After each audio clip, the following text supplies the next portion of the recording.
തീർച്ചയായിട്ടും നമ്മുടെ ബുദ്ധിക്ക് നമ്മുടെ പാരന്റ്സിന്റെ ജീനുമായിട്ട് എന്തായാലും ബന്ധം ഉണ്ടാവുമല്ലോ. അത് മാത്രമല്ല നമ്മൾ വളർന്നു വരുന്ന സാഹചര്യത്തിൽ നമുക്ക് കിട്ടുന്ന അനുഭവങ്ങളുമായിട്ട് ബന്ധം ഉണ്ടാവും. അപ്പൊ കറക്റ്റ് ഈ ജിയും എസും തമ്മിലുള്ള വ്യത്യാസം നമുക്ക് അങ്ങനെ പിടിക്കാം.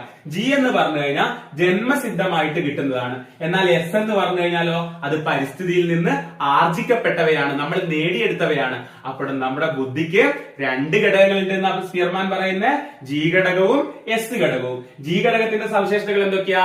അത് നമുക്ക് ജന്മസിദ്ധമായിട്ട് കിട്ടുന്നതാണ്, പൊതുവായ മാനസിക ശക്തി വിശേഷമാണ്, അതുപോലെ സ്ഥിരമാണ്, ജന്മസിദ്ധമായിട്ട് കിട്ടുന്നതായതുകൊണ്ട് അത് എപ്പോഴും ഇവിടെ ഉണ്ടാവും, എല്ലാ പ്രവർത്തനങ്ങളിലും കാണപ്പെടും. നമ്മളുടെ എല്ലാ പ്രവർത്തനത്തിലും ഈ ജി ഘടകത്തിന്റെ സ്വാധീനമുണ്ട്, കാരണം നമുക്ക് ജന്മനാ കിട്ടിയതാണ്.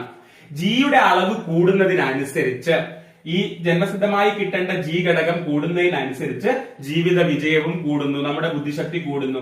ജിയുടെ അളവിൽ വ്യക്തി വ്യത്യാസം ഉണ്ടായിരിക്കും. എന്റെ ഉള്ളിലുള്ള ജിയുടെ അളവ് ആയിരിക്കില്ല നിങ്ങളുടെ ഉള്ളിലുള്ളത്, കാരണം നമ്മൾ രണ്ട് പാരമ്പര്യത്തിൽ നിന്ന്